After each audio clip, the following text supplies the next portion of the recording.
מלאכי ישרת, מלאכי עליון, ומלך מלאכי המלאכים הקדוש ברוך הוא. רחם לשלום מלאכי השלום, מלאכי עליון, ממלך מלאכי המלאכים הקדוש ברוך הוא. ברכוני לשלום מלאכי השלום, מלאכי עליון, ממלך מלאכי המלאכים הקדוש ברוך הוא. שתם לשלום מלאכי השלום, מלאכי עליון, ממלך מלאכי המלאכים הקדוש ברוך הוא. Together.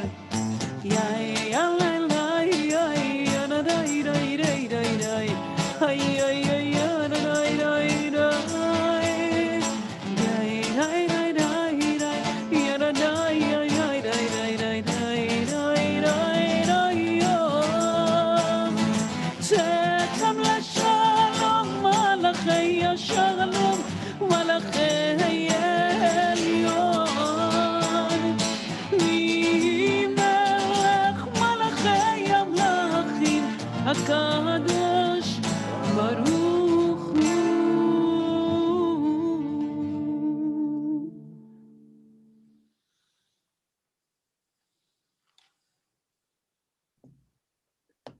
Thank you, Cantor. Good evening and Shabbat Shalom. I'm Jeff Dabosky, President of the PJTC Board of Directors. On behalf of the Board of Directors, it is my pleasure to welcome everyone from your houses into our Jewish home, albeit virtually. Tonight is our third annual MLK Social Justice Shabbat, sponsored by PJTC Social Justice Committee. Thank you to everyone who worked so hard to put this amazing evening together. All the members of our phenomenal Social Justice Committee who have labored literally for months, as well as our clergy, our staff, and our special guests. And while this evening would have been so important and impactful on any Shabbat, it is exactly what we need right now. The past few weeks have, quite candidly, been a real struggle. I think we all hoped that somehow the stroke of New Year's midnight would magically transform the world. The pandemic scourge would lift, our government would become functional and good-natured, and the divisions that have plagued us would heal. Yet, here we are, the evening of what some might call December 45th, 2020. The numbers of sick and dying have only increased. We witnessed an unprecedented assault on not just our Capitol building and its guardians, but our most fundamental democratic values. And our nation seems on the verge of fractioning along so many fault lines. When I think of tonight, there is no better way to both heed our clarion call of Tikkun Olam, repair the world, as well as come together unified around Dr. King's teachings of equality, justice, and the power of dialogue to bend history's arc. Our clergy will help us embrace the gift of Shabbat with a traditional Friday night service that will be about 30 minutes. Following that is the presentation of a very special award. A little more than 1 year ago, we were so saddened by the loss of Rabbi Marv Gross, a true mensch who was instrumental to our own social justice committee and so impactful with his work for the broader Pasadena community. His legacy continues, though, with the Rabbi Marv Gross Award for Social Justice. And then we're so pleased to have our main speaker, Gina Belafonte, who will begin her conversation with our congregation. So again, thank you all for joining us. You are welcome anytime. Rabbi, Cantor, the bima is yours. Thank you, Jeff. Shabbat Shalom, and welcome to Pasadena Jewish Temple and Center. Wherever you're coming from, you're in the right place, and we're so grateful that you are here, whether you're a regular member in this congregation, an irregular member in this congregation, or a special guest who comes here once in a while, or it's your first time. We're delighted you're celebrating this special evening with us. As Jeff said, we're going to start off with a traditional Friday night service. which means a couple of things. There's going to be some Hebrew, and we'll do our best as we can go along to explain what these prayers mean, not only what they mean, but what they mean to us. And you'll be interested to see that some of the texts that we're singing in Hebrew are shared texts among many people of many faiths. And then the other thing you should know is this is a singing community. We love to sing together, even if we're not singing in the same room. So if you know the tune, or you kind of know the tune, or you can catch the tune, I invite you to sing out wherever you are. Sing out loud, even if you're on mute. It's like singing in the shower, nobody can hear you, and that's where you get your best singing done.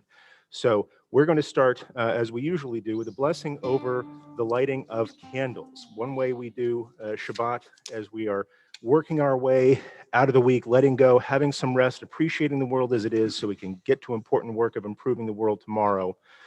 We increase the light in our homes with Shabbat candles, and Cantor Ruth is going to bless God, the source of all of our blessings, who commands us to light these lights.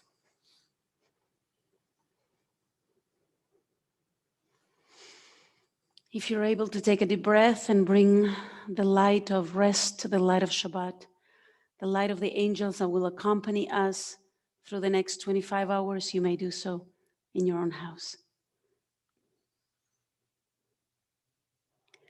Baruch atah Adonai Eloheinu melech haolam asher kidshanu b'mitzvotav v'tzivanu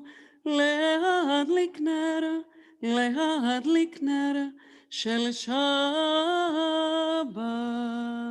Amen. Shabbat shalom.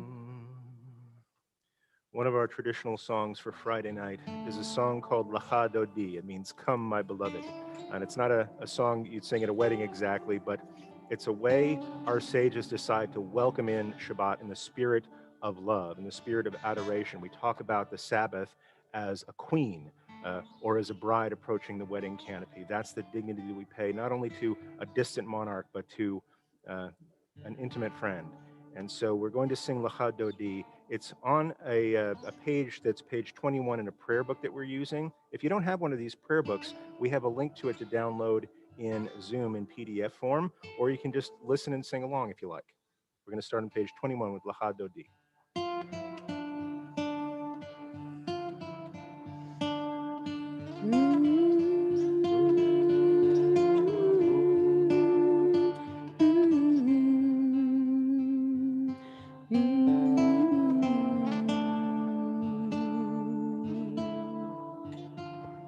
לך דודי לקראת קלה, יד עליי, יד עליי, יד עליי, פני שבת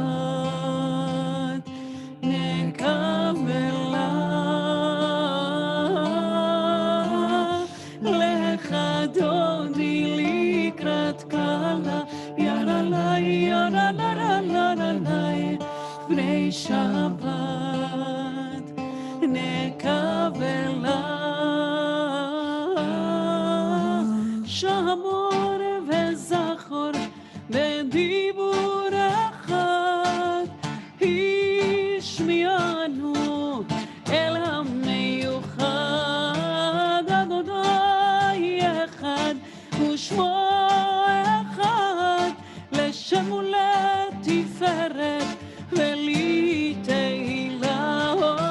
לקראת שבת לכו ונלכה, היא מקור הברכה, מראש מקדם נסוכה, סוף מעשה במוח השבת תחילה. אוי, לך דודי לקראת קלה, יד עליי, יד עליי, יד עליי, פני שבת נקבלה. אוי, לך דודי לקראת קלה, יד עליי, יד עליי, יד עליי, פני שבת נקבלה. מקדש מלך עיר מלוכה, קומי צאי מתוך ההפכה, רב לשבת בעמק הבכה, והוא יחמול עלייך חמלה. איתך נערי מעפר קומי לבשי בגדי תפארתך עמי על יד בן ישי מיתה לחמי קורבן נפשי גאלה אוי לך דודי לקראת קלה ירלה ירלה פני שבת נקבלה אוי לך דודי לקראת קלה ירלה ירלה ירלה פני שבת נקבלה התעוררי התעוררי ביבה אורך ומי אורי אורי אורי שיר דברי כבוד אדוני עלייך נגלה אוי לך דודי לקראת קלה ירלה ירלה ירלה פני שבת נקבלה אוי לך דודי לקראת קלה ירלה ירלה ירלה פני שבת נקבלה לך דודי לקראת קלה פני שבת נקבלה לך דודי לקראת קלה פני שבת נקבלה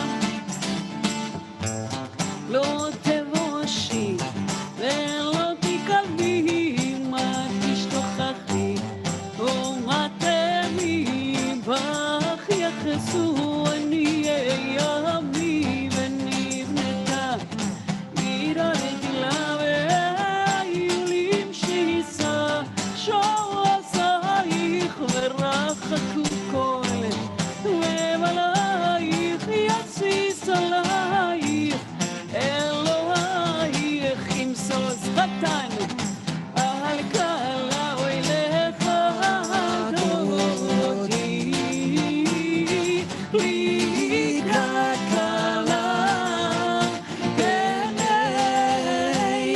שבת נקבלה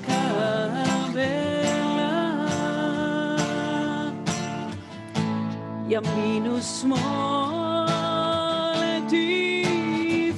תפרוסי ואת אדוני תריצי על יד איש בן פרצי ונשמחה ונגיד לה אלך דודי לקראת קלה פני שבת נקבלה לך דודי לקראת קלה פני שבת נקבלה בואי ושלום עטרת בנה גם בשמחה ובצולה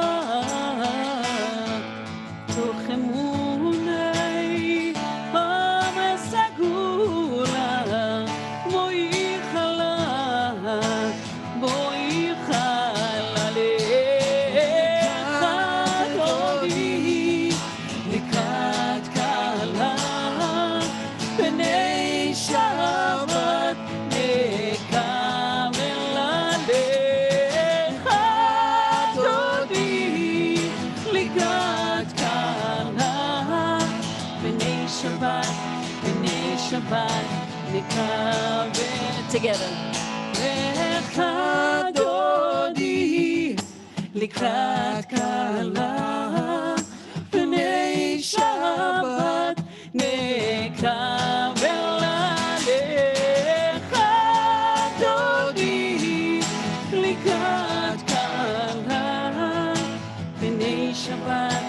בני שבת נקבל.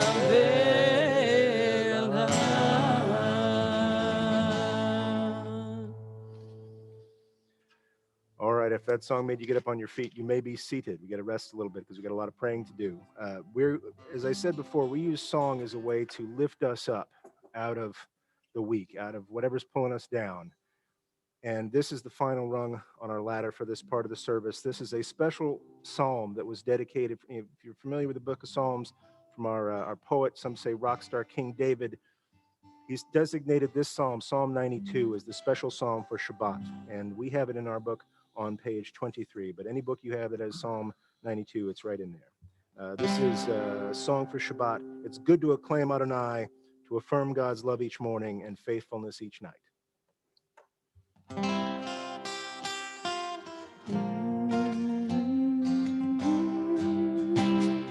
מזמור שיר ליום השבת, טוב להודות לאדוני ולזמר לשמך עליון, ולזמר לשמך עליון. מזמור שיר ליום השבת, טוב להודות לאדוני ולזמר לשמך עליון, ולזמר לשמך עליון. להגיד בבוקר חסדך באמונתך בלילות, עלי אסון ועלי נבל, עלי היגיון וכינון. מזמור שיר ליום השבת, טוב להודות לאדוני ולזמר לשמך עליון, ולזמר לשמך עליון. כי שימחתני אדוני בפועלך, במעשה ידיך, במעשה ידיך ארנן. מזמור שיר ליום השבת, טוב להודות לאדוני ולזמר לשמך עליון, ולזמר לשמך עליון. מה גדלו מעשיך אדוני, מאוד עמקו מחשבותיך. מה גדלו מעשיך אדוני, מאוד עמקו מחשבותיך. יא אלי אלי אלי, יא אלי אלי אלי, יא אלי אלי אלי, יא אדוני.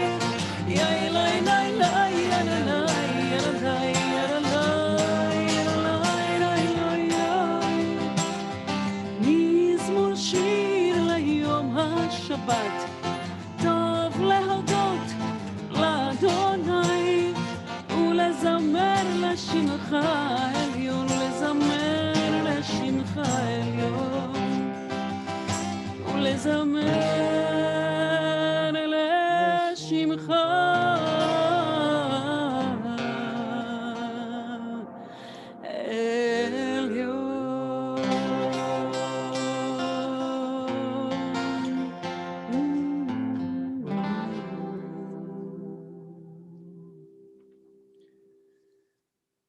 We now reach a point of transition between our kind of warm-up songs into the holiest part of our prayer service. We're approaching this passage called the Shema. It's imperative to listen.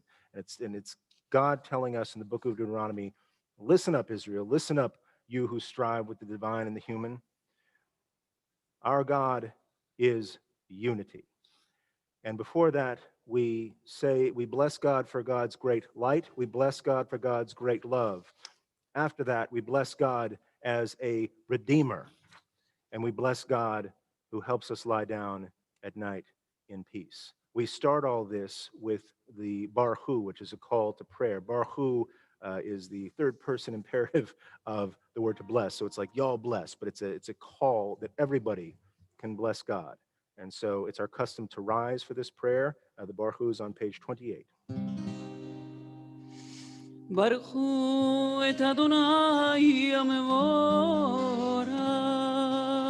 Baruch Adonai Hamborach Leolam Vaed. ברוך אני מבורך לעולם ועד. ברוך אתה אדוני אלוהינו מלך העולם.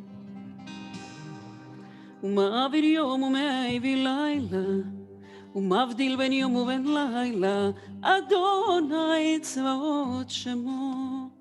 אל חי וקיים, תמיד ימלוך עלינו לעולם ועד. ברוך אתה אדוני, Baruch Shemo. אמרי ורבי. Amen.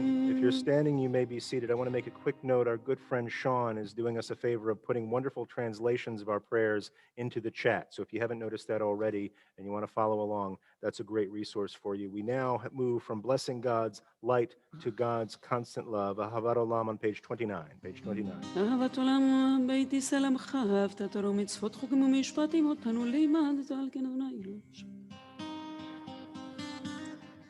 כי הם חיינו ולחמנו והם נגמי יומם בלילה, ואהבתך אל תסיר ממנו לעולמים.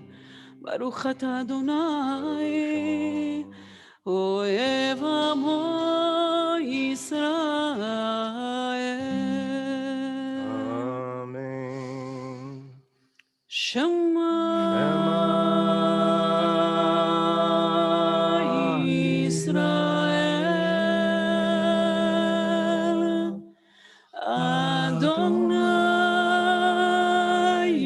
אלוהינו, אדוני אחד.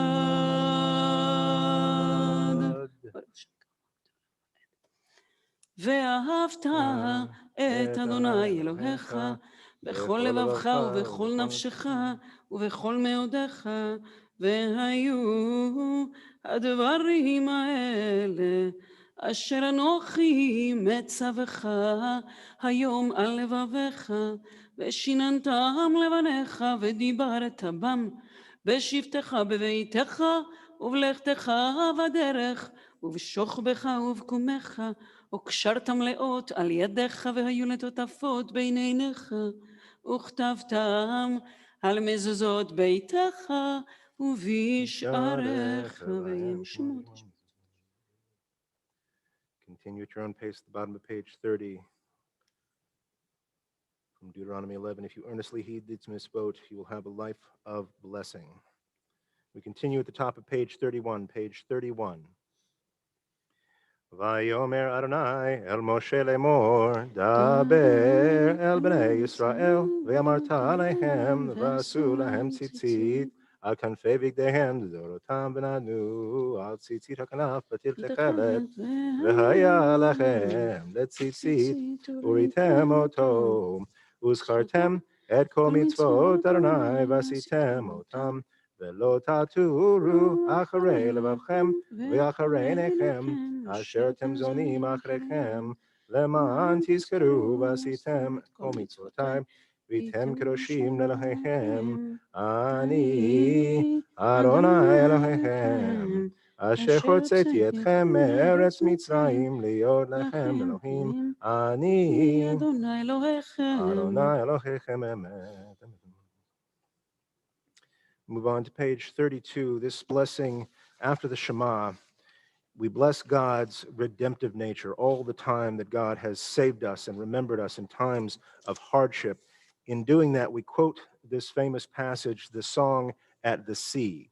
When we walked across the split sea on dry land, we got to the other side, we saw Pharaoh's chariots floating in the water. And what did we do? We spontaneously burst out in song, and we sang, Mi chamocha ba'elim Adonai, who is like you, God, among all who are worshipped. And so we sing that to maybe not necessarily an ancient Israelite tune, but it might be a familiar tune for you. And I think there's another song in there as well. So I'm going to hand it over to Cantor Ruth. I am positive there will be parts of this tefillah, this prayer, that you will all be able to join in. Sean, part of what I'm going to be singing is not there, but hopefully people will know it anyway. Yalla lay lay lay lay. Yalla lay lay lay lay. Yay lay lay lay. Yalla lay lay yay lay lay lay. Yalla lay lay lay lay. Yay lay lay la la lay lay do. Mi chamocha, who is like you? Baili Madonai, mi kamocha, nedare vakodesh, nora, nora tailot, osefele,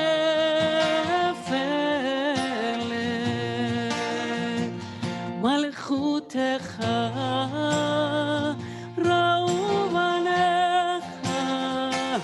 בוקר היום לפני משה ומים וכולם סיילי ענו ואמרו זה לי ענו ואמרו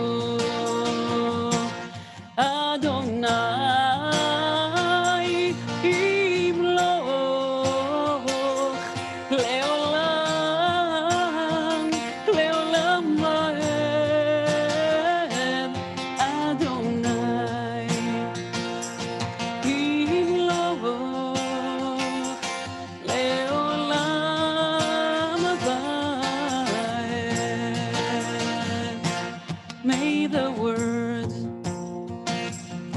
of my mouth and the meditations of my heart be acceptable to you, God, my rock and my redeemer.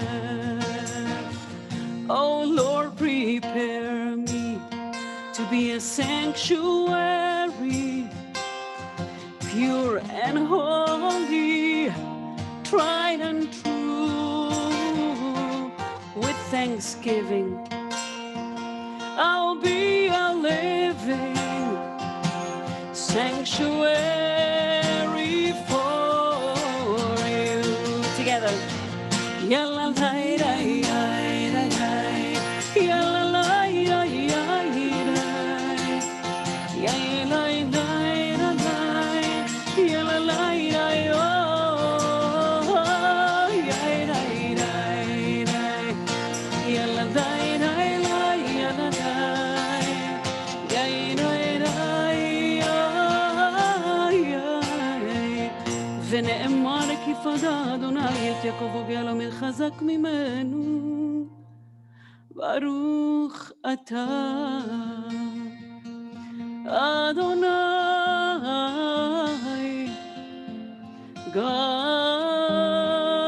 גאל ישראל. Amen. On page 33, about middle of the paragraph, guard at the top, guard our coming and our going, grant us life and peace, now and always. Spread over us the shelter of your peace. Praise to you, Adonai, who spreads the shelter of peace over us for all God's people Israel and over Jerusalem. ופרוס עלינו סוכת שלומך, ברוך אתה אדוני, Baruch Shemo. הפורס סוכת שלום עלינו, ועל כל עמו ישראל, ועל ירושלים. Amen. Top of page 34, page 34. In the book of Exodus in chapter 31, it tells us how we are to approach this holy time of Shabbat.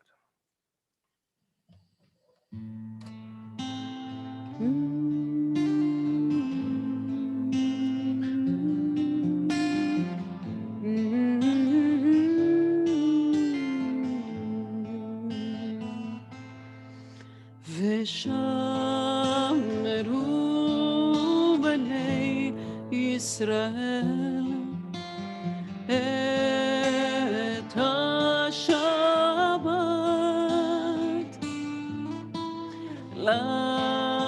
לעשות את השבת לדורותם ברית עולם. אוי אוי אוי ביני ובין בני ישראל אותי לעולם,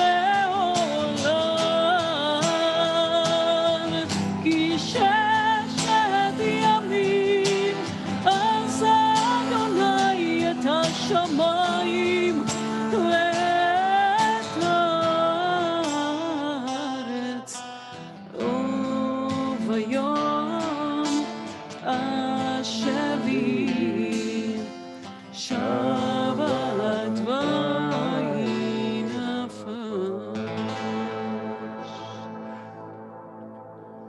יתקדש ויתקדש שמר רבה בעלמא דברך קירתה וימליך מלכותה בחייכון ויומכון ובחיי דכל בית ישראל בעגלה בעגלה ובזמן קריב וימרו. אמן. יהא שמי רבה מבורך לעולם ולעולמי עולמיה.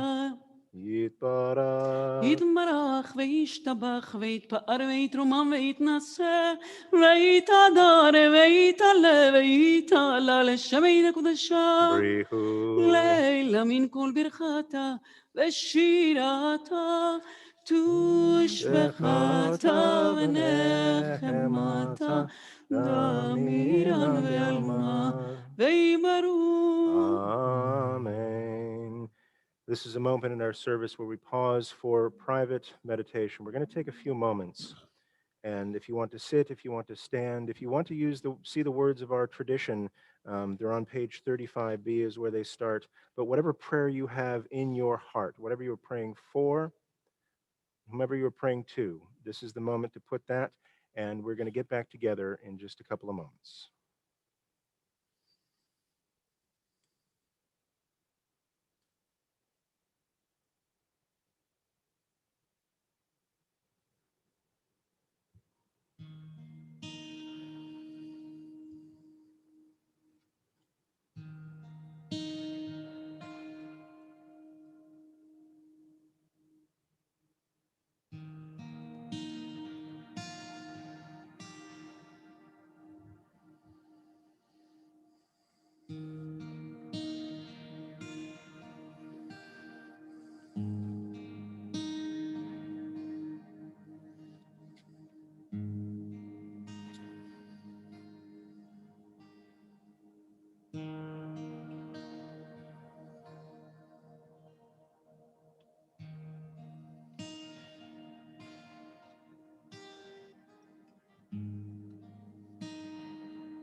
We are almost finished with our prayer service. Before we end, we always turn to a prayer. If you have a prayer book, it's on page 51, called Aleinu. And this reminds us that everything that we've been praying for, a world of peace, a community of justice, everything that we pray for, we use God's help. But the responsibility for making it happen on this earth belongs to us. It is on us, which is the Hebrew translation for Aleinu. If you pray with us, please rise on page 51, page 51.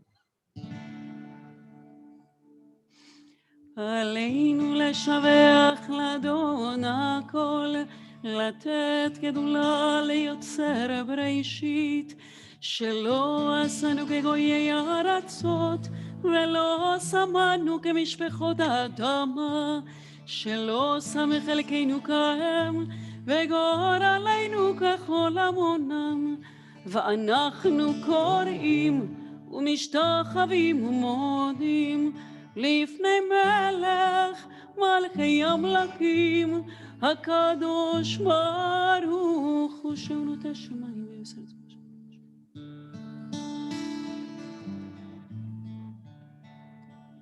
על כן נקווה לך אדוני אלוהינו הודות מרב ותפארת.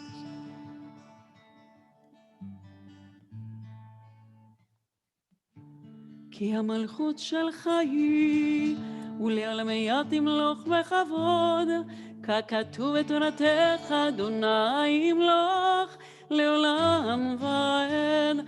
ונאמר, והיה אדוני למלך על כל הארץ, ביום ההוא, ביום ההוא יהיה אדוני אחד, ושמו, ושמו, ושמו אחד. If you're standing, you may be seated. This is a time in our service where we always conclude by remembering those who are no longer with us. In the coming week, we're marking the yard site, and that's the anniversary of the passing of Abraham Aaron Nissenbaum, Adele Raisman, Alan Emmerich, Anna Cohen, Anna Weinberg, Arthur Greenberg, Avery Douglas, Benjamin Nadel, Berta Newman, David Skolnick, Eleanor Schultz, Ava Fox, Ava Zuckerman, Hannah Eisenberg, Hans Strobel, Harry Chalik, Hyman Balkin, Hyman Weiss, Irving Slater, Isidore Hochstein, Jack Tipple, James Abner Keyes, Joan Greenberg, John Jick, John Schaefer, Joseph Lackey, Madeline Mark, Marion Obadoza, Mary Crane, Minnie Leibovitz, Moses Hershkowitz, Nathan Tobias, Pauline Silberblatt, Philip Bunnan, Robert Gortman, Ronald Dean Crown, Rose Unger, Ruth Finn, Shirley Auerbach, Slava Fleischecker, Terry Freeling, and Tim Edward Lopez. We also mourn the loss of Louis Brief, who passed away Wednesday, January 13th, at the age of 103. He is survived by his beloved family, Ruth Brief, his wife of 76 years. His daughter, Karen Clark Lindstone, and son, Michael Brief, 5 grandchildren, including Dory Mukherjee and Sarah Michelson, and great-grandchildren, Max Michelson, Noah, Anna, and Sam Mukherjee. A private funeral will take place in New Jersey next week, and Shiva arrangements are pending. We pray that Lewis's memory be for a blessing. Hamakom Yenachem, may God comfort and strengthen the family at this time. If you are in mourning for anyone, or if you are observing one of these anniversaries, we ask you to please rise to join us in Mourner's Kaddish, which can be found on page 52. Let's pray together. Yitgadal v'yitkidash shemei rabah. Amen. Ba'alma divra kirutei v'yamlich malchutei b'chayechon uvyomechon uv'chayei d'chol beit Yisrael ba'agala uvizman kariv v'imru. Amen. Yehei shlama rabba min shemaya. Yehei Shmei Rabba Mevarach Leolam Olamei Almaya. Yitbarach, V'yishtabach, V'yitpa'ar, V'yitramam, V'yitnaseh, V'yitadar, V'yitaleh, V'yitalal, Shmei D'Kudsha, Brihu, Le'ela Min Kol Birchata V'shirata, Tushbechata V'nechemata, Da'amiran B'alma V'imru. Amen. Yehei Shlama Rabba Min Shemaya, V'chaim Aleinu, V'al Kol Yisrael, V'imru. Amen. Oseh Shalom B'imromav, Hu Yaseh Shalom Aleinu V'al Kol Yisrael V'imru. Amen. If you're standing, you may be seated. This is normally a time where I share announcements. Here's my announcement this evening. Everybody read your email. We send lots of great emails that have lots of links to nice things, but we've got company, so we're not going to draw this out too long. But there's lots of great stuff. If you're here for the first time, check out our website and ask us during the week what's going on. We have a good time here. Before we move on with our program, I just want to share a couple of brief words of Torah. Very brief, gang, I promise, based on spending this week reflecting on Dr. King's legacy, both in his time and in ours. And it surprises me, but it should really stop. How much the Torah gets us, how much our Torah understands what we are going through, and how much our sages knew what part to pick for this week's reading. This is our second reading in the book of Exodus.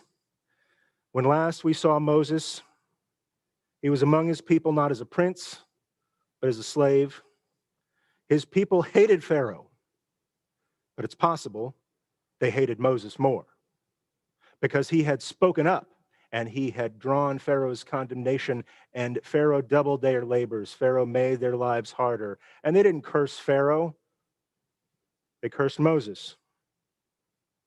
See, Pharaoh knew, after trying so many things, after trying labor, after trying genocide, after keeping husbands and wives apart, he knew how to keep us down by keeping us apart, by sparking rage one against the other. And we couldn't see through it. It took plagues. It took devastation. It took disease that felled the rich, but mostly the poor. It took fires that blackened the sky. It took economic ruination.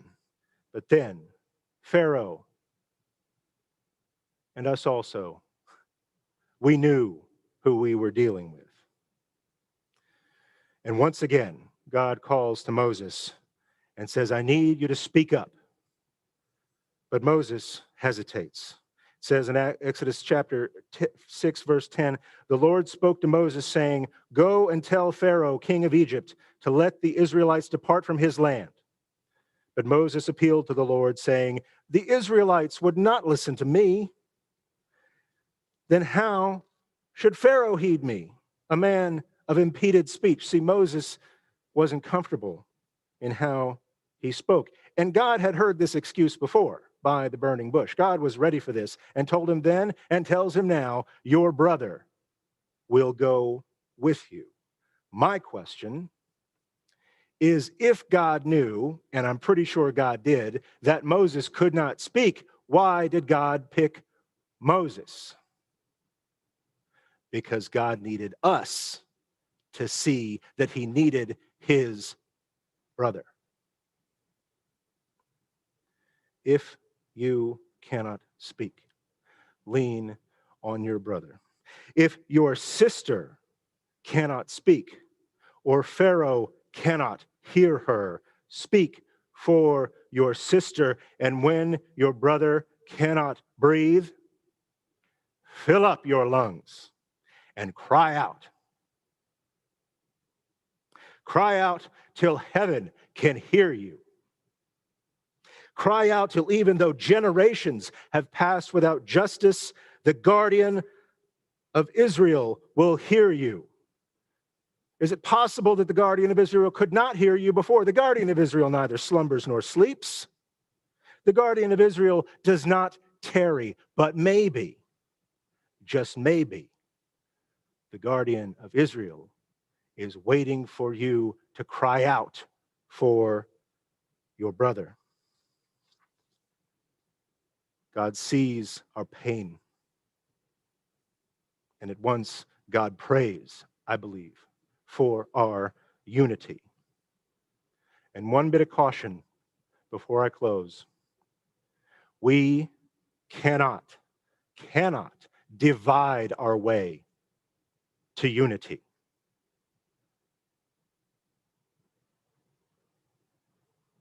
We must come together again.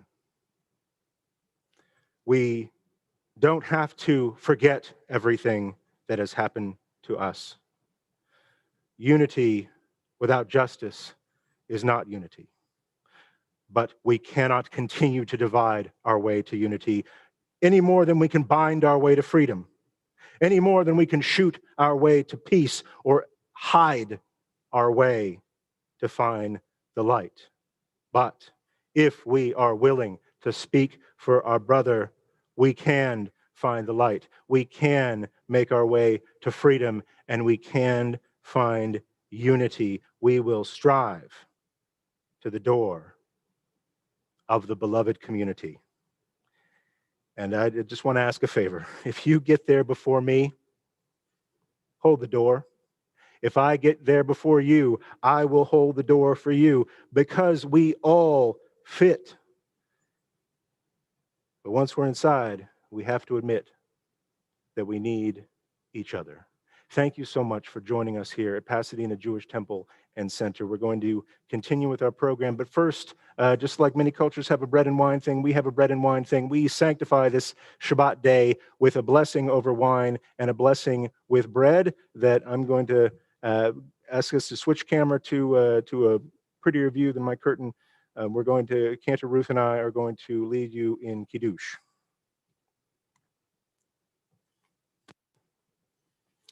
So if you can grab a little bit of grape juice or wine, we'll join together.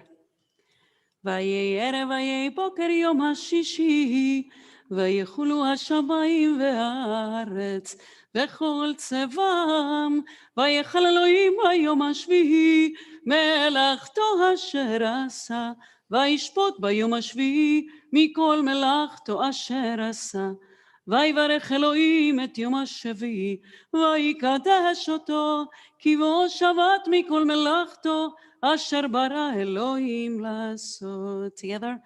ברוך אתה אדוני אלוהינו מלך העולם, בורא פרי הגפן.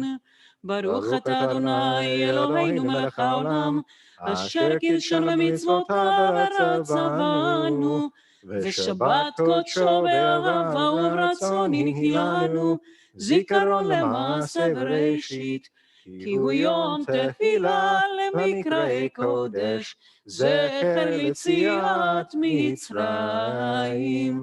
כי בנו בחרת ואותנו קידשת עם כל העמים, ושבת קודשך באהבה וברצון הנחלתנו. ברוך אתה אדוני מקדש השבת. לחיים.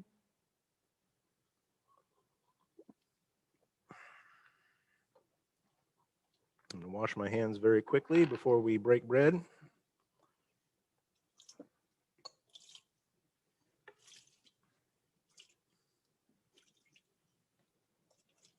Baruch atah Adonai Eloheinu melech haolam asher kitshanu b'mitzvotav v'tzivanu al netilat yadayim. Amen. We have some chalot here, so let's join together. Baruch atah Adonai Eloheinu melech haolam, hamotzi lechem min haaretz b'te'avon. Shabbat shalom. Shabbat shalom, everyone. If you have some refreshments where you are, please feel free to enjoy them at this time. It is now my great honor to hand over this evening's service to my good friend Anne Marie Odie, who is one of the leaders of our Social Justice Committee, for a very important presentation, and I'm going to let her tell you more about that.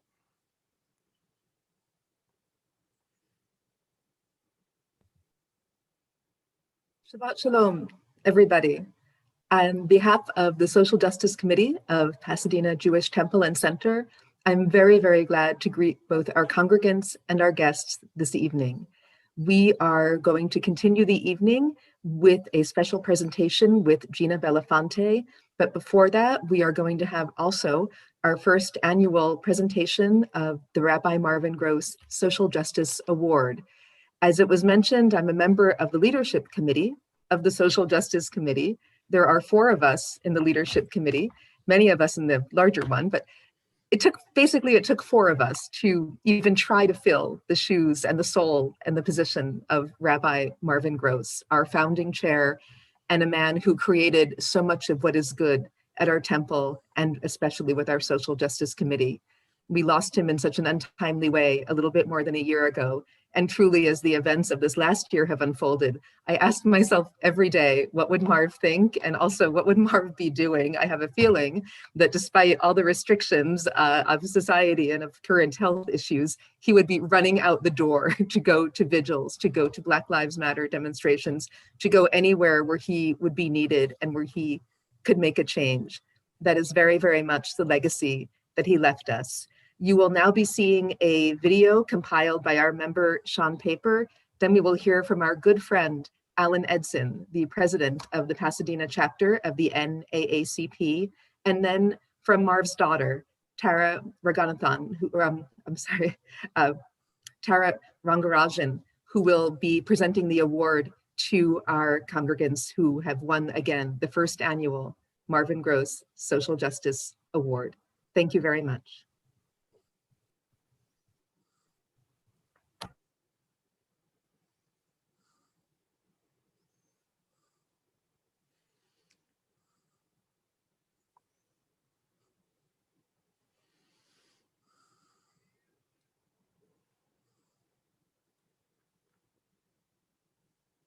Pardon me 1 second, just queuing the video up.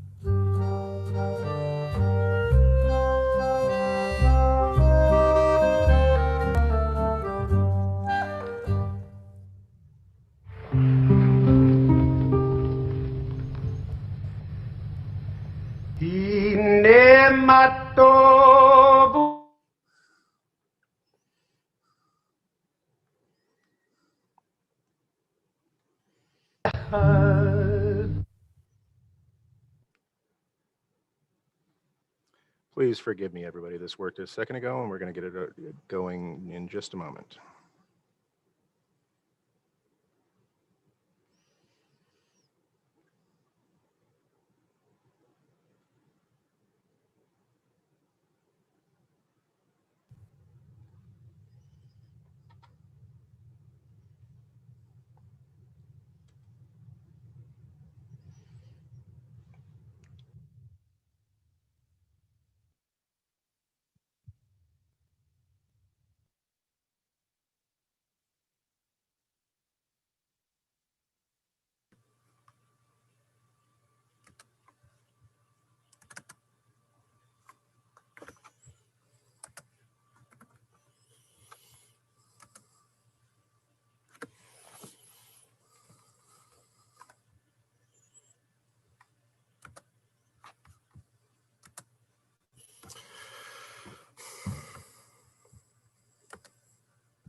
Is Carl Selkin available?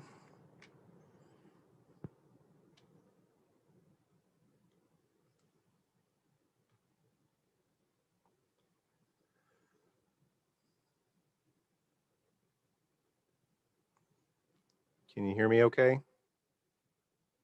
Okay, so my apologies. I'm going to ask the Zoom coordinator to switch it over to Carl Selkin, one of our Social Justice Committee leaders, to introduce our esteemed guest, Alan Edson.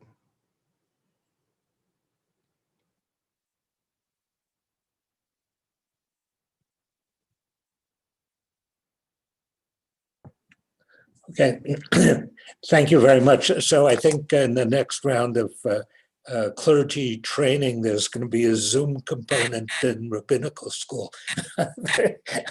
I know this is pretty difficult to navigate through, but it's my great pleasure to introduce Alan Edson as our next speaker.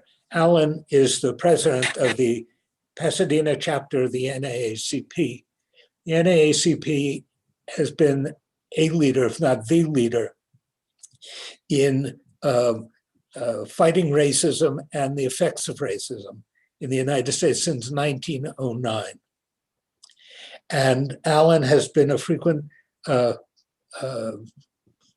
member of our services and spoken from our Bima a number of times.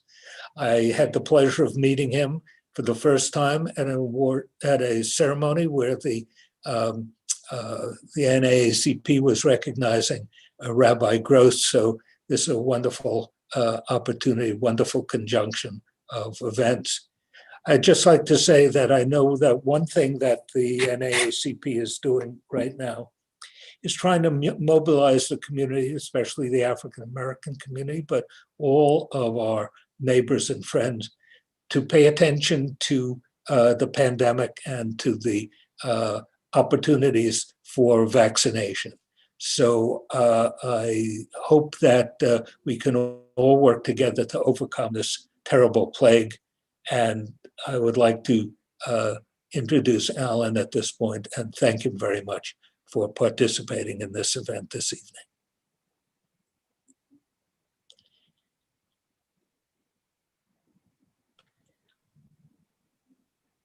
Well, thank you for those kind words, Carl. It's a pleasure to be in front of you this evening. You know, these Martin Luther King events are starting to become an annual thing for me. And, you know, I have to say that I really, you know, feel comfortable participating within your community. If it wasn't for Rabbi Marvin Gross, our paths may have never crossed. I'd like to thank the Rabbi Carrier, as well as the Social Justice Committee, for inviting me here this evening. You know, it's a very, I guess, poignant moment, this being the birthday of Martin Luther King Jr. And, you know, I've been able to within your community that have really been, you know, life-changing moments for me. You know, one of the highlights is, you know, I was able to speak to you during your Shabbat service. And that's been a very unforgettable event.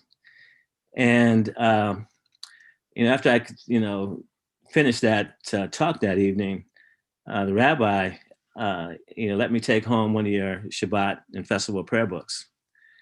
And I read it quite often. And you know, in reading it, I see, you know, the similarities between the Jewish and the Islamic faith. And, you know, when Prophet Muhammad used to speak and say things 3 times, you know, they were really intended to pay attention.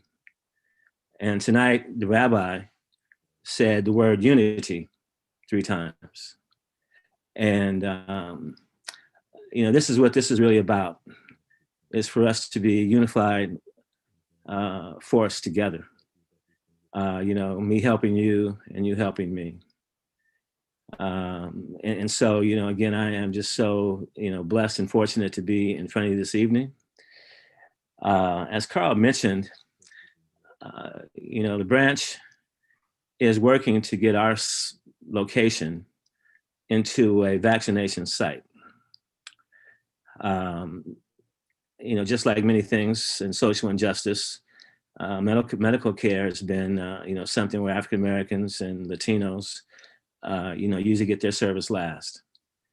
And, this is for me, defining moment in my leadership, if we can make our site a vaccination location, because I think it will do a lot to protect the health and safety of all of Pasadenians. And hope to see this initiative that we're working on, spread to other branches here in Southern California. And so, pray for that effort. Again, I mentioned that, Marv, kind of got me on this path. As Carl mentioned, in October of 2019, we had a celebration for our branch being in Pasadena for 100 years. And we awarded Marv our Faith Award. And so, as that process evolved, I got to know Marv. And I think, Marv would be the champion right now, to say that we should be walking together. And so with that, I'd like to introduce Tara Rangarajan. Thank you for your time.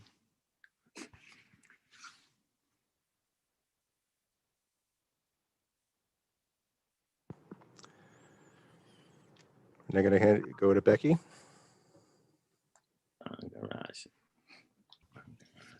Okay, sorry, it wasn't letting me unmute myself, but there we go. Thank you so much, Alan.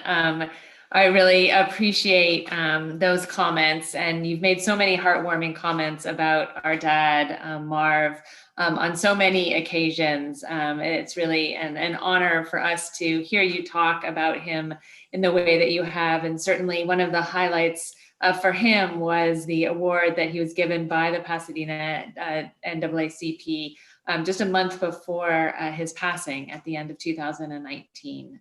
It meant so much to him. He really spent his life struggling and pushing for strong interfaith relationships, for working for a strong relationship between the Jewish community and the African American community, standing up for the rights of the underserved and underprivileged communities in which he lived and which were surrounded by him.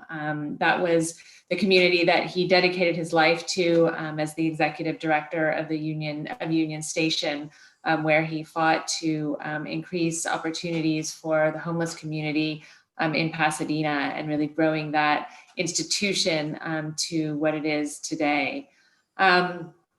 The Social Justice Committee of the Pasadena Temple was really so important to our dad. He was the founding chair of the Social Justice Committee, and when we would talk to him on the phone and ask him what he was doing and how he was, he always headlined with the Social Justice Committee and what he was doing and the activity and the emotion. And even when his health was faltering, he, was front and center for him. And he told us all of the stories, and he had so much pride and so much passion for the issues that the Social Justice Committee is dedicated to.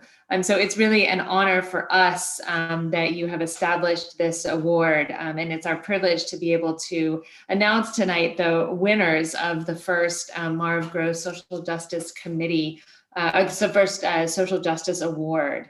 The recipients tonight are Susan Auerbach, Karen Gross, Sherry Hauer, Martha Ruffman, and Bill Sparks, in recognition of their meaningful work in assisting asylum seekers and refugees, which was a cause that our dad was very much dedicated to throughout his life, and especially for the last years of his life. Acting as a subcommittee of the PJTC Social Justice Committee, this group forged partnerships with relief organizations and agencies, and in 2017 organized direct aid actions through the temple, such as the Refugee Relief Drive led by Karen Gross. The group also led an effort to collect legal aid funds for refugees and asylum seekers. And they were a force for good through their education efforts, organizing public programs such as Asylum Under Threat, an update and call to action in November of 2019, right after our father passed away. In addition to these events and collection drives, the recipients of this award dedicated themselves to building ongoing relationships with the organizations and communities of which they were part of and which they advocated for. Alongside Marv himself, the actions of Susan, Karen, Sherry, Martha, and Bill have shaped our temple's Social Justice Committee from its inception. And in the time since they have not only continued to be active and engaged in committee, they've also mentored and inspired many others in the community as well. We know that through the work of the recipients of this award, you're really honoring the legacy of our father. And for that, we are so humbly grateful to you. And it is an absolute honor to be able to award this first recognition to you tonight.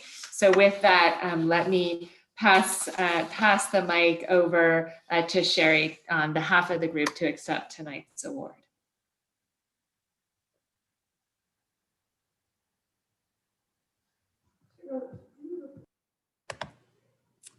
Thank you so much, Tara. It is my honor to accept this award along with and on behalf of Susan, Martha, Karen, and Bill. All of us accepting the first ever Rabbi Marv Gross Award are proud members of the Social Justice Committee, and we love doing its work. We thank the award committee for honoring us this year and continue to be committed to protecting the rights of refugees and asylum seekers. This award permitted us to select a nonprofit to receive a donation of $500, and we chose Al Otro Lado. This organization provides free legal aid on both sides of the California-Mexico border and joins litigation to protect the rights of refugees and asylum seekers. Al Otro Lado is a small, effective organization, and we know this donation will go a long way towards supporting their efforts. We are delighted that this award helps bring attention to the needs of refugees and asylum seekers. To learn more about their current situation in the US and at the border, please join the Social Justice Committee for a Zoom panel discussion on Sunday, March 7th at 10 a.m. Again, thank you so much for this honor.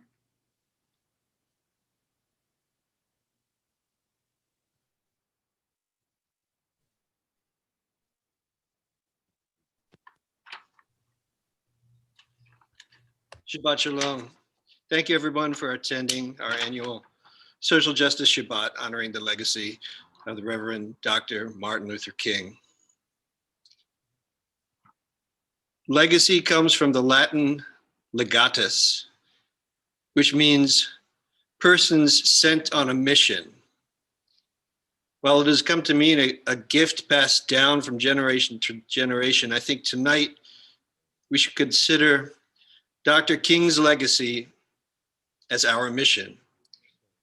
Connecting the mission of Dr. King's with that of our sacred Jewish values may be self-evident, but the connection is made so elegantly in a new documentary called Shared Legacies, the African-American Jewish Civil Rights Alliance. We're honored that the producers have made this movie available to us for online viewing this weekend for everyone here tonight. And now, let's watch the trailer for Shared Legacies.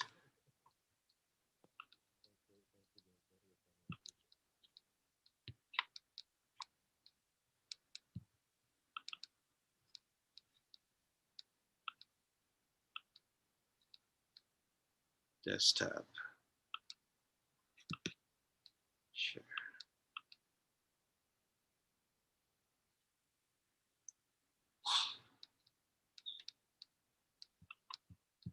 Let me know if the audio is working.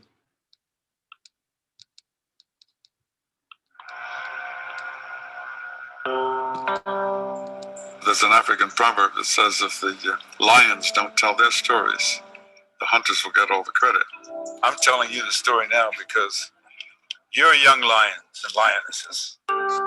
My great-grandfather had been in slavery, and it goes across generations. You just don't get rid of it simply because there are no chains on you. The effects of slavery are still very prominent, just as the effects of the Holocaust are still very prominent amongst our brothers and sisters in the Jewish community. The Jewish people have the DNA in their soul to look up close to what happened to African Americans after slavery. We came to the South, young Jews, rabbis, many of them refugees from Nazi Germany. We hear Dr. King quoting the prophets. That was extraordinary. It made us proud.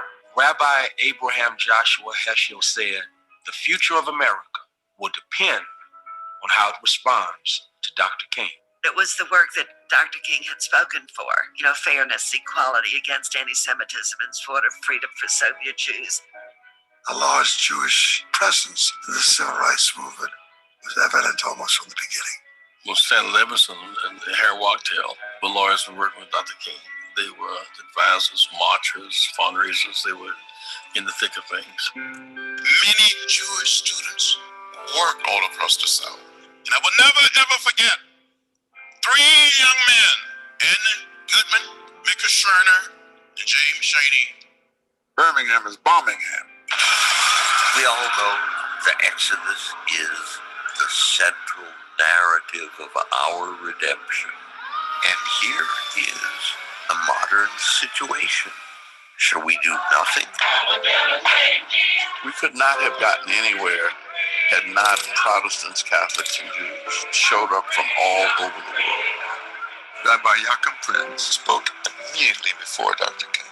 The most shameful and the most tragic problem is silence. The civil rights challenges of our time, the human rights challenges of our day, they hang on me.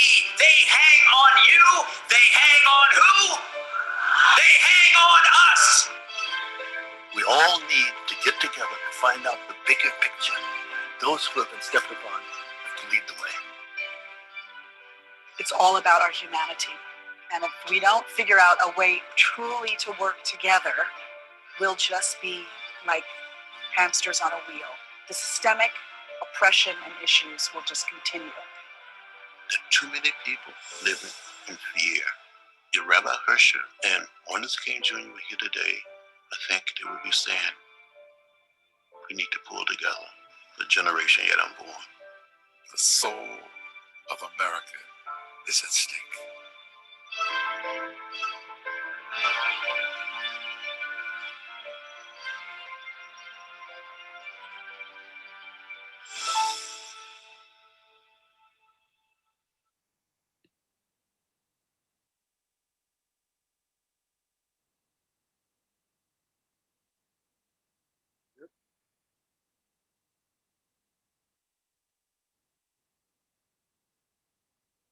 Shared Legacies is going to be available this weekend to, there will be a link in the live chat for the link and the password. We'll also be sending it out to everyone who's registered tonight for this event. Please watch this important film. And now, ladies and gentlemen, honored guests, congregants, comrades, brothers and sisters, it's my great honor to welcome our featured guest, an accomplished and award-winning producer, activist, actor. You could see her outstanding TED Talk online you could find her on the dais of many women's marches and rallies talking about issues ranging from nonviolent direct action, Black women's empowerment, mass incarceration, and a cross-section of social justice issues. She produced the award-winning HBO documentary, Sing Your Song, about the life and activism of her father, Harry Belafonte. She's also executive director of Sankova.org, a social justice organization that educates, motivates, activates artists and allies in service of grassroots movements and equitable change. a woman to whom legacy really does mean mission.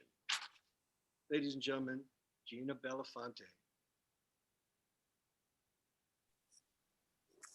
Good evening, everyone. Thank you so much for including me in tonight's Shabbat service and Shabbat Shalom. I'm filled with great joy seeing the community that has come together for this event. And as I always like to do, is to acknowledge our ancestors and those who came before us, all those who paved a way for us to be here today, our native and indigenous brothers and sisters, our African ancestors, all our relations. And I appreciate the opportunity to share this evening with you. And thank you, Sean, for inviting me. It's our pleasure having you, Gina.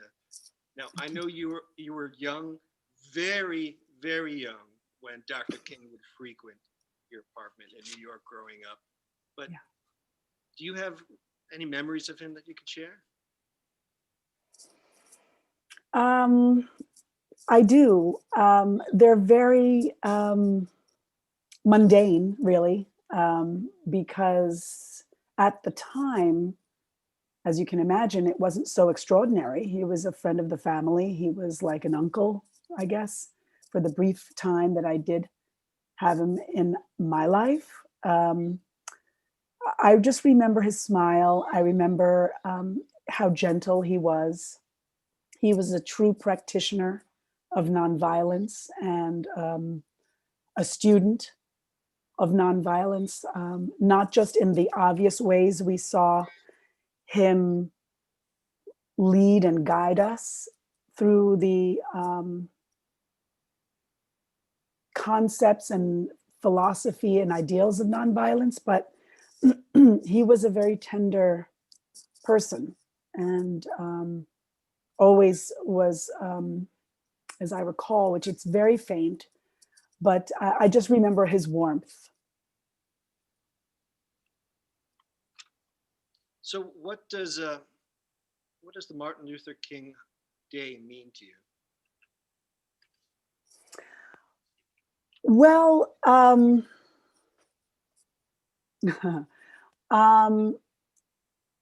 I think that it's a wonderful reminder for us all to learn more of the struggle and plight of Black people in America. I think it's a reminder for us to see ourselves in each other and to bring unity where we can as much as possible. I think it is a reminder for us also to look inside ourselves and to know ourselves better and to uncover our own unconscious biases. Because in order to really practice nonviolence, we have to take a deeper look at ourselves and see where and how we create and commit acts of violence in every moment and every day, and do our best to heal in community, and not to judge ourselves, to suspend our judgment, but also to heal and to come together to heal. That's wonderful. That's very powerful, very moving words for us right now. I want to open it up to questions from our guests, but before I do, because it is Shabbat, and because your mother was from Russian Jewish descent, and your father, from what I understand, has some Sephardic Jew in his lineage, wanted to know, what does spirituality in general, or maybe Judaism in particular, how does it inform your social activism? Well, both my parents are alive. So my mother is still a Russian-Lithuanian Jew. We're not religious as it relates to traditional text. My mother was the only white member of an all-Black dance company, and that dance company, while it was a very unique style of dance through a choreographer by the name of Catherine Dunham, much of her orientation to the dance, to dance, was through spirituality. And a lot of that came through the Haitian and African Yoruba religion. And so there was, at a very young age, when my mother was at that school, she left high school and at 16 began at the Dunham School before she joined the company. But there was an orientation around ritual and around tradition and spirituality and belief in a higher power. And on my father's side, yes, there are, I have not done 23andMe, but there are suggestions that on my father's side, there is a lineage of Jews that perhaps migrated to the Caribbean at some point.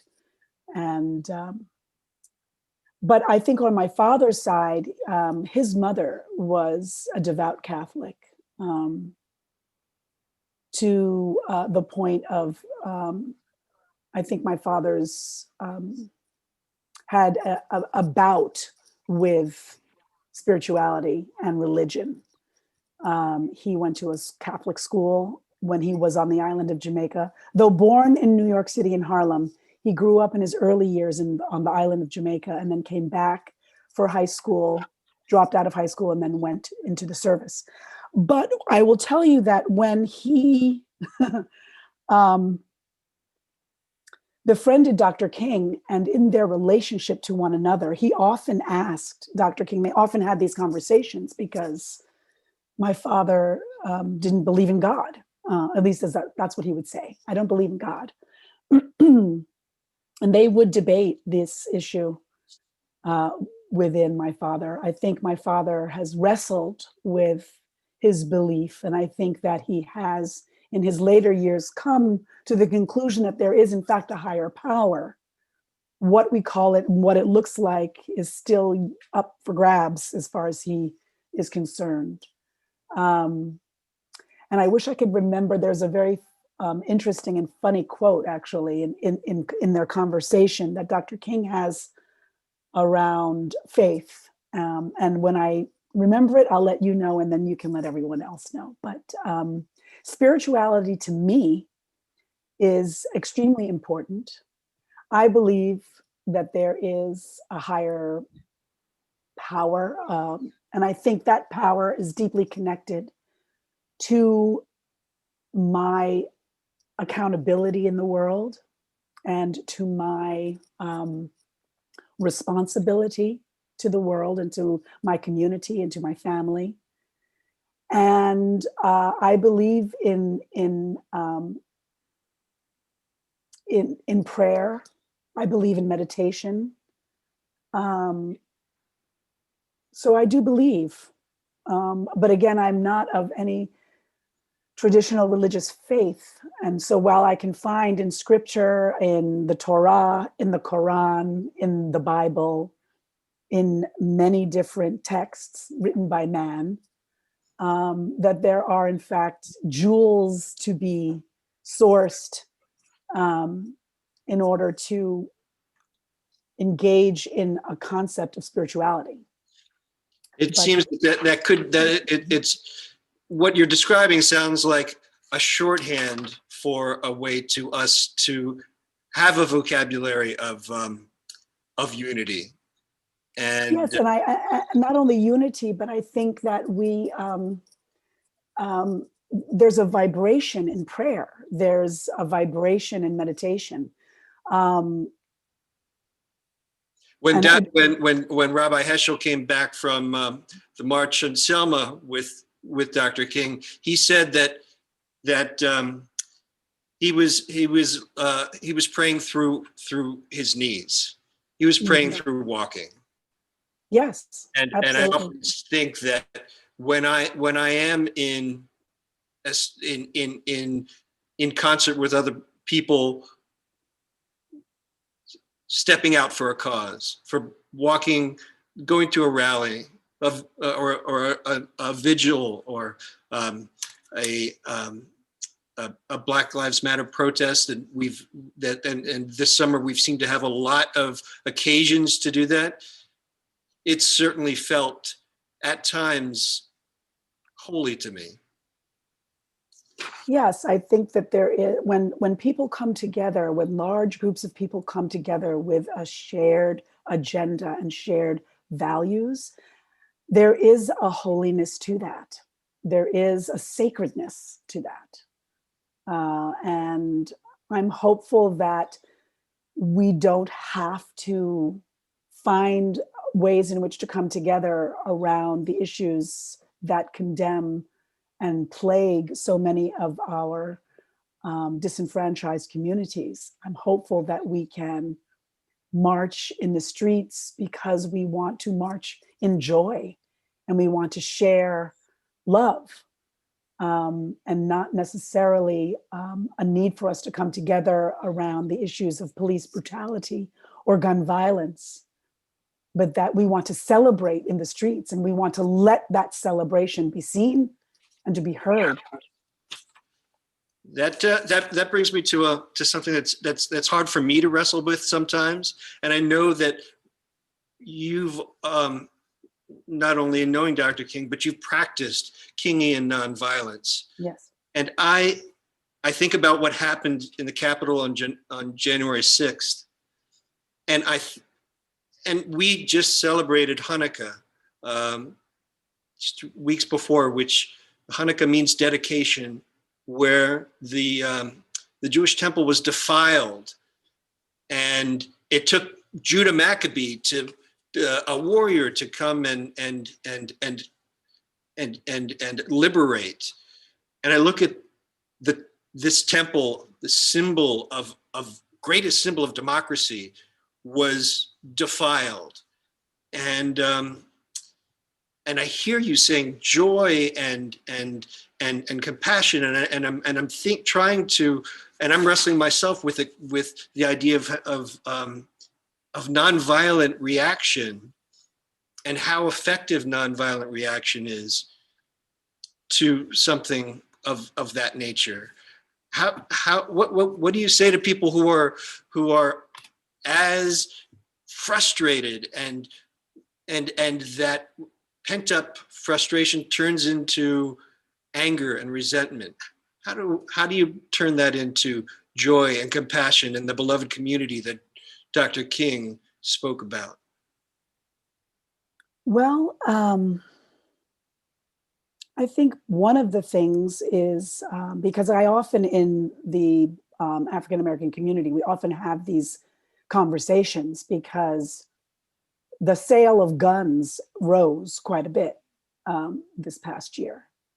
And I'm sure there are many men and women in the African American community who are buying guns in order to protect themselves.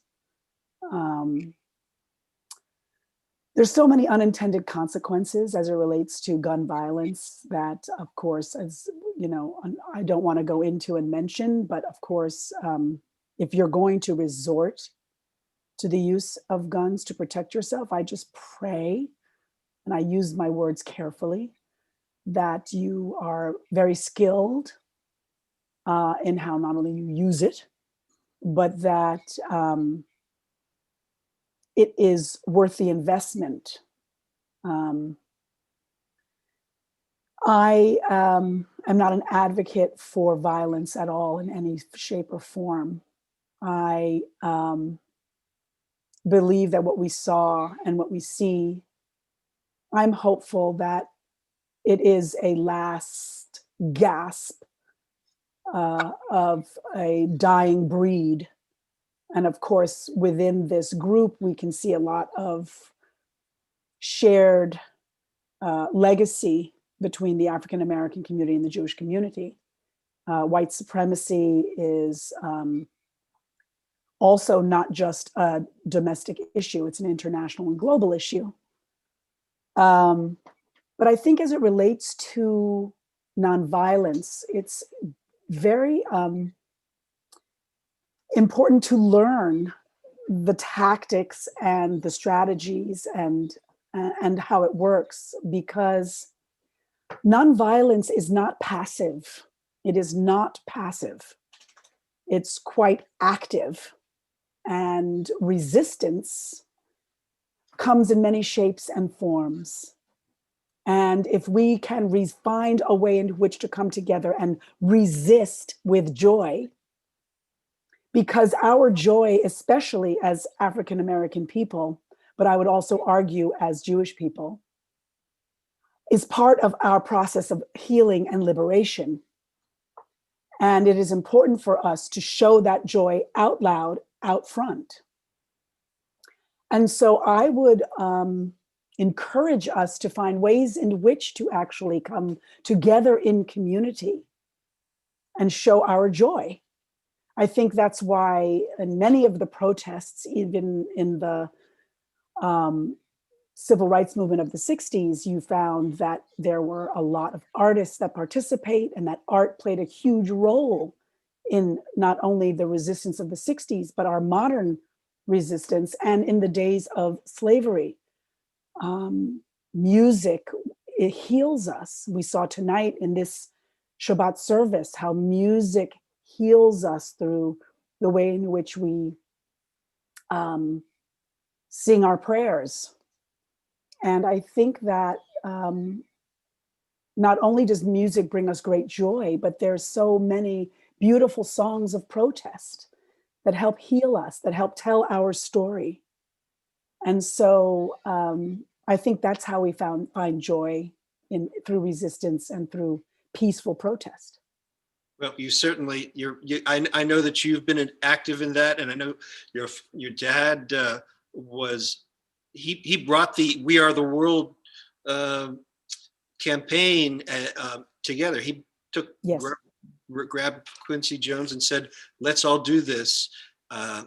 So let's bring this up to we have a whole bunch of questions, and we're running out of time, but I do want to make sure that we get some questions in there. This one comes from Louise Derman Sparks.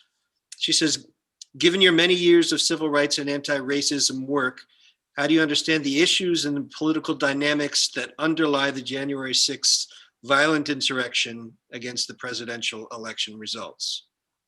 We talked about that a little. We did. What is the actual question? How do you understand? How do I understand it? The political dynamics of the insurrection. I would say that, there's a lot of people who are misguided and who have a misconception of our history.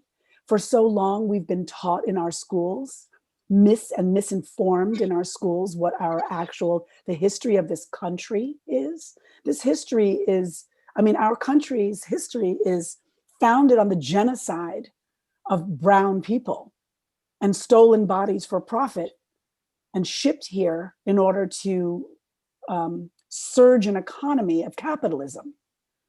And so there are many people through generations who have been brought up to think that it is their right and their duty to protect that misconception of not really seeing humanness in the people that were vilified, that have become vilified.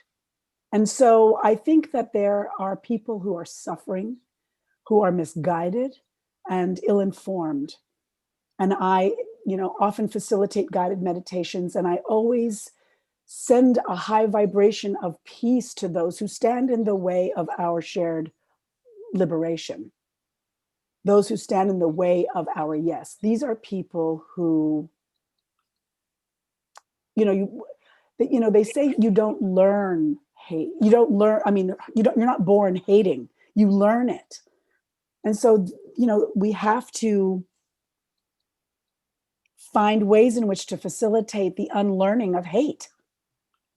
And that's hard. it's like if you grow up on a certain diet, you become either obese or diabetic, or you live a very healthy life. And, but it's because it's what you learned, and it's what you shift and you change.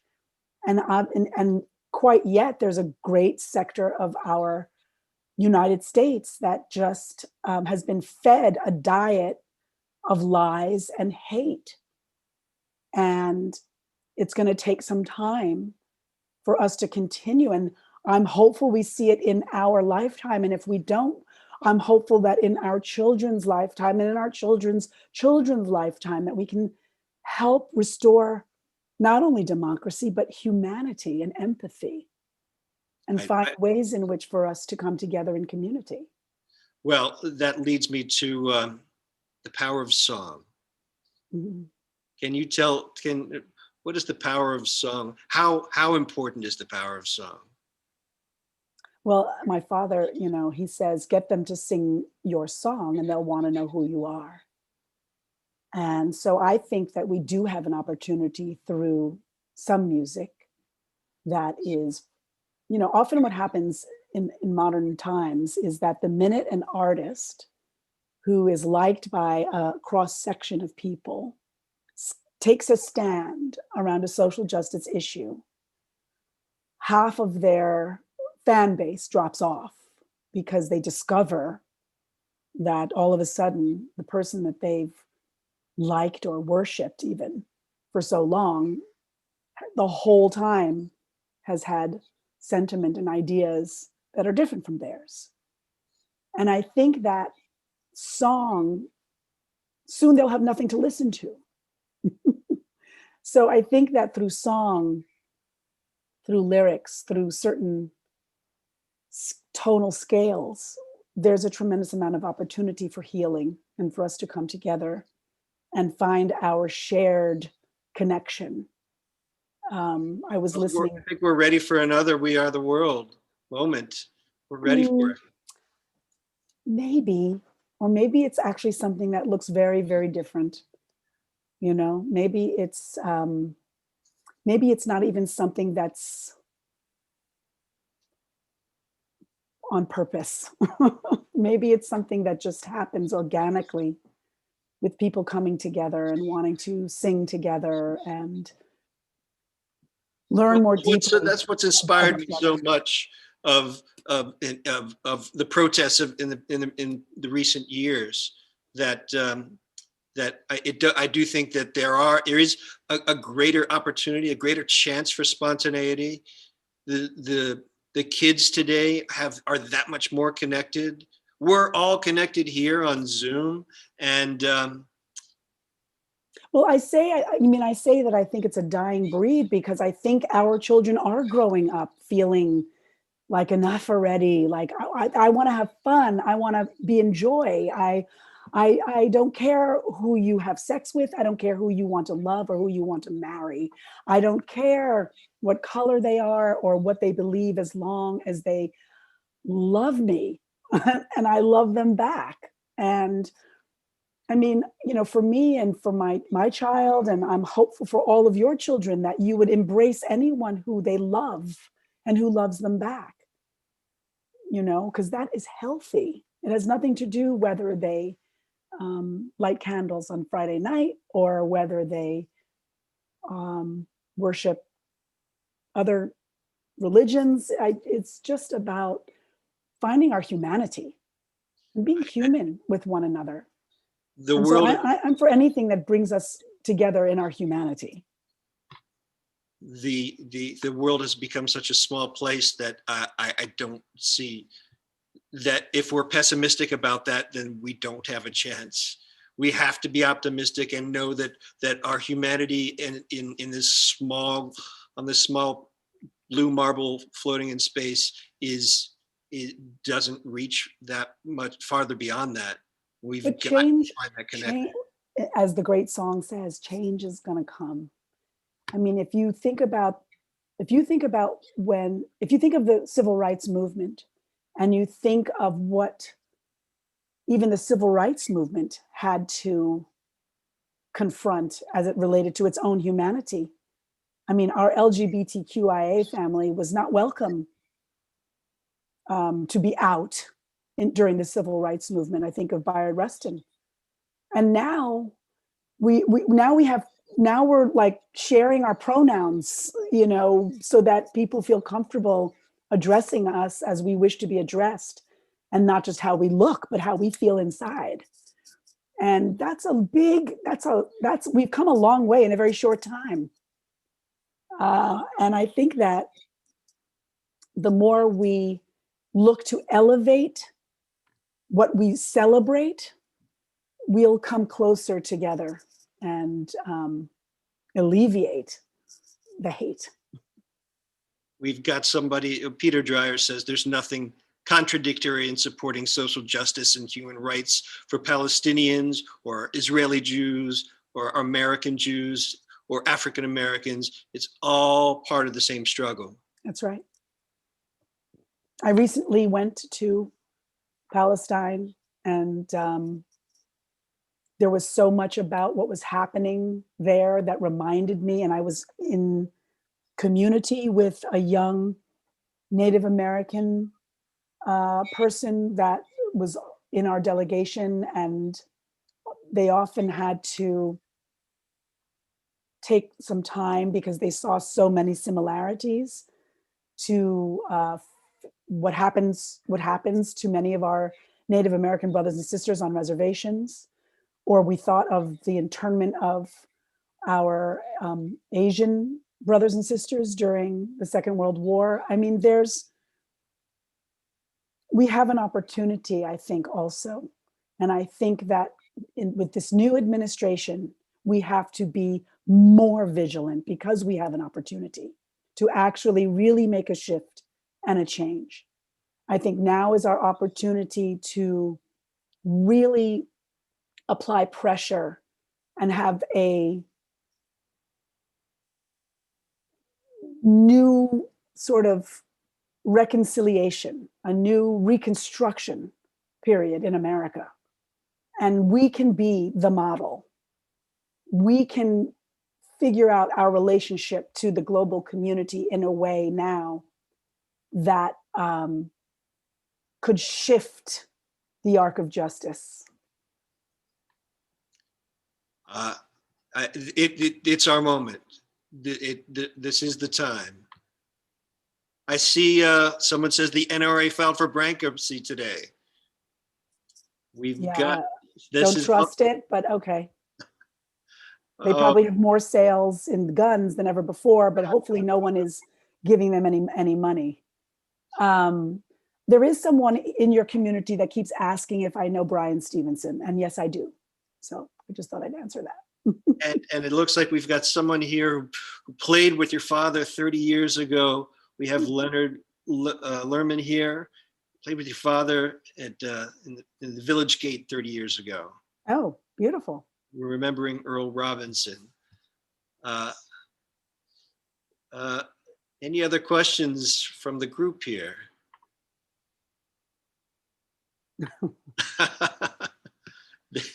There's some really funny stories, things going on about the NRA in the chat. Yes. You know what? And I just want to say that as a veteran, someone who's been in the armed services, who trained on weapons, I haven't picked up a weapon since I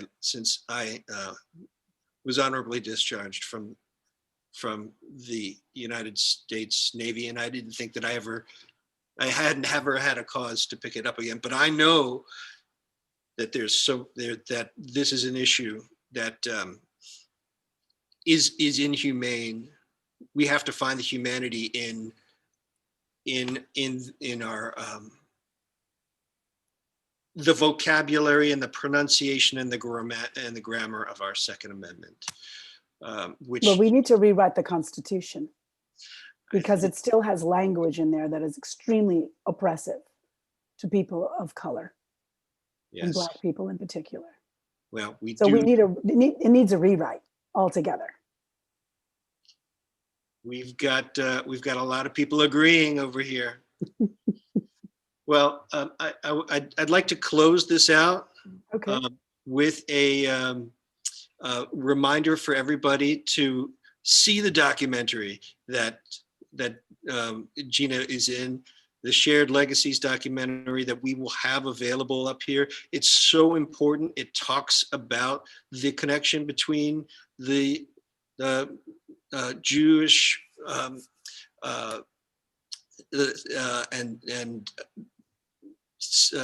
African-American civil rights movement and how they were intimately related. And it also shows a connection to where we ought to be, or a path moving forward now.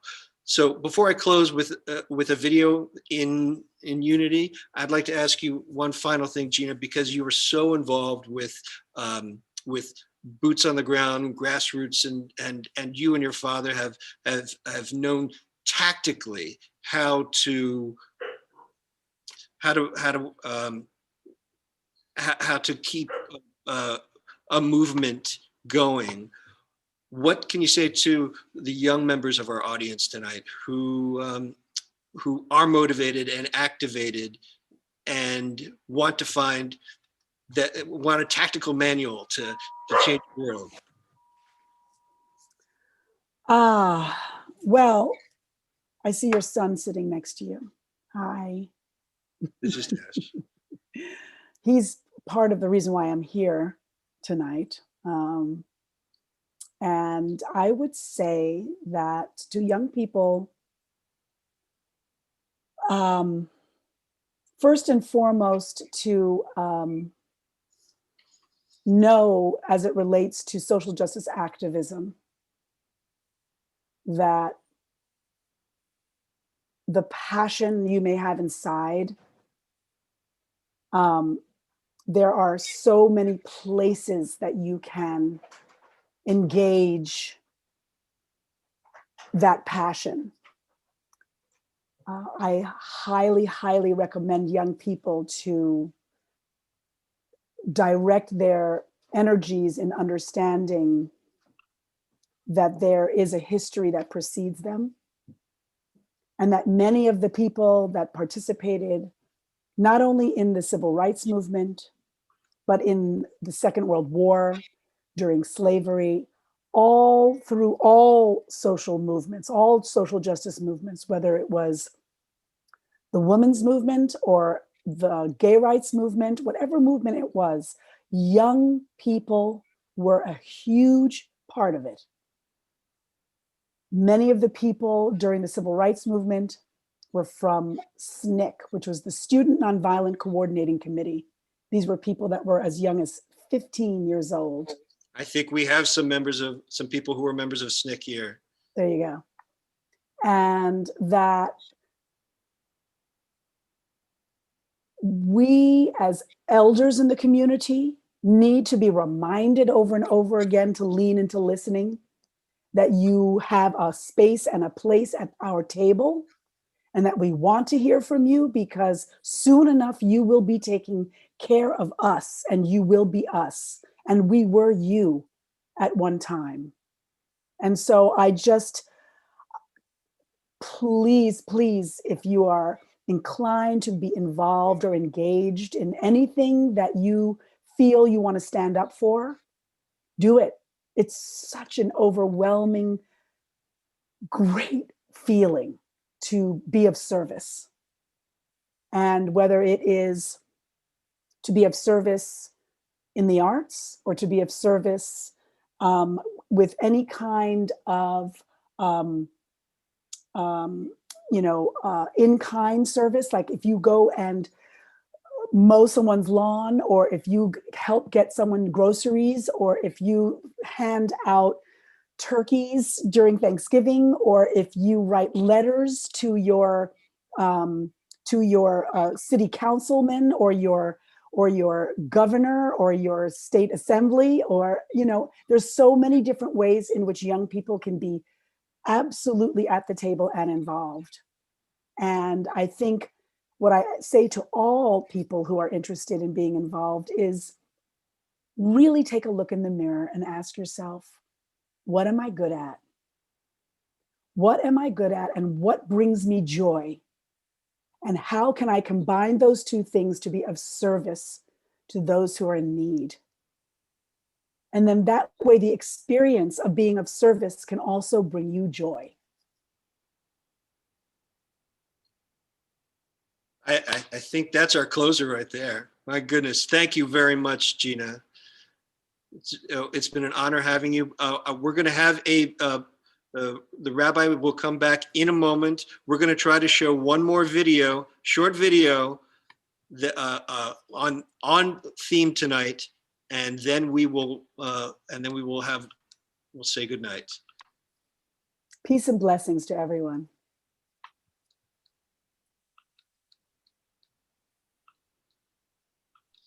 All right.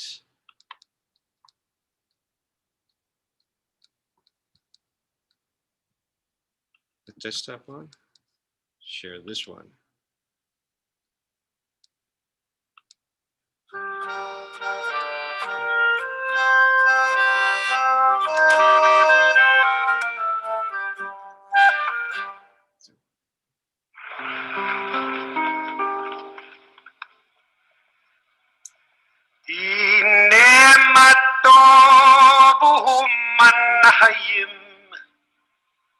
שבט אחים גם יחד, הנה מה טוב, הנה מה טוב, לה לה לה לה לה לה. The primary purpose of prayer is not to make requests. The primary purpose of prayer is to praise, to sing, to chant. The essence of prayer is a song. Man cannot live without a song. Prayer may not save us, but prayer may make us worthy of being saved. With this faith, we will be able to transform the jangling discords of our nation into a beautiful symphony of brotherhood. Rosa Parks got me into this, went down to meet her, and then I came back. And then one day I got a phone call. My name is Martin Luther King Jr. He said, the things you've said and done, I really believe you could be an important component to this adventure that I'm embarking on. I knew that forever I'd be in his service. The action of the heart inspired me to find a way to get in the way. I got in trouble. It was good trouble. It was necessary trouble.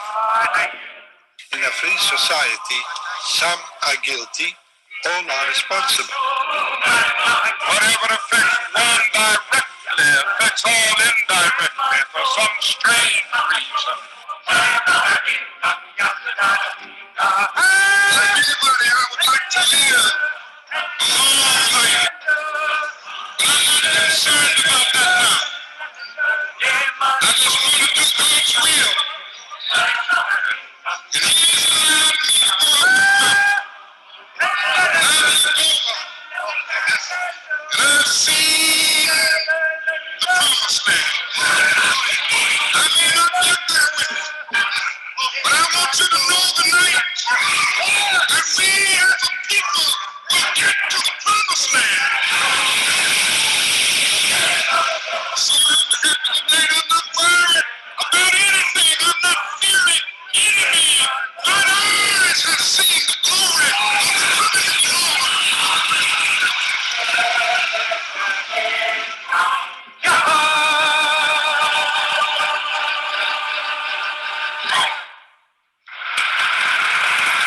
I try to envision playing out the rest of my life in a place of luxury, almost exclusively devoted to reflection.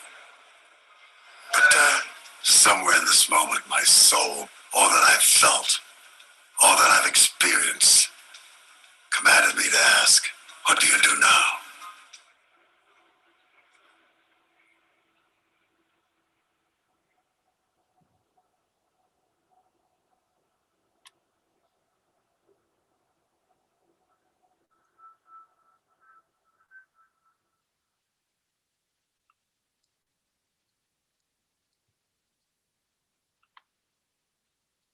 of Pasadena Jewish Temple and Center, I just want to extend the most heartfelt gratitude to our guests this evening, Gina, to Alan, to Marv Gross's family. I want to give a mazel tov to our awardees this year, and a yasher koach to Carl and Anne Marie and Sean and everybody in the Social Justice Committee who made this evening possible. Many hands make heavy work lighter, and it's so dignifying to know that there's so many hands at this heavy work here at PJTC. And so on behalf of everybody here, I just want to say thank you for being here. Thank you for the work that we do, and thank you for the work that we are going to do. God bless you all, and Shabbat Shalom.